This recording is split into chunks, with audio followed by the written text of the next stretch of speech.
பிஹெச்இஎல்ல இருந்து வேலைவாய்ப்பு அறிவிச்சிருக்காங்க. என்ன வேலைனா வந்து அசிஸ்டண்ட்டுக்கான போஸ்ட். இதுக்கு மொத்தம் 515 காலி பணியிடங்கள் இருக்கு. என்னென்ன வேலைனா ஃபிட்டருக்கு வந்து 126 இடங்களும், வெல்டருக்கு வந்து 97 இடங்களும், டர்னருக்கு வந்து 51 இடங்களும், மெக்கானிஸ்டுக்கு வந்து 104 இடங்களும், எலக்ட்ரீஷியனுக்கு வந்து 65 இடமும், எலக்ட்ரானிக் மெக்கானிக் வந்து 18 இடமும், ஃபவுண்டரி மேனுக்கு வந்து 4 இடமும், மொத்தம் 515 காலி பணியிடங்கள் இருக்கு.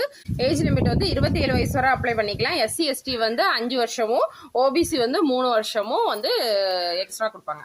கல்வி தகுதி வந்து ஐடிஐல ரெலவென்ட் ஃபீல்டு வந்து படிச்சிருக்கணும். ஏஜ் லிமிட் வந்து பிடபிள்யூடி ஜென்ரலுக்கு வந்து 37 வயசும், பிடபிள்யூடி எஸ்சி எஸ்டிக்கு வந்து 42 வயசு வரையும், பிடபிள்யூடி ஓபிசிக்கு வந்து 40 வயசு வரையும் அப்ளை பண்ணிக்கலாம். இதுக்கு சேலரி வந்து 29,500 இருந்து 65,000 வரை இருக்கு. இதோட எக்ஸாம் பேட்டர்ன் வந்து எப்படி இருக்கும்னா computer based exam, skill test, அப்புறம் டாக்குமெண்ட் வெரிஃபிகேஷன் இவ்வளோ இருக்கும். இதுக்கு அப்ளிகேஷன் ஃபீஸ் வந்து எஸ்சி எஸ்டி பிடபிள்யூடிக்கு 472 ரூபாயும், அதர்ஸ்க்கு வந்து 1072 ரூபாயும். இதுக்கு அப்ளை பண்ண வேண்டிய லாஸ்ட் டேட் வந்து 12/9/2025. என்ன வெப்சைட்ல போய் அப்ளை பண்ணணும்னா carreers.bhel.in வெப்சைட்ல போய் அப்ளை பண்ணணும்.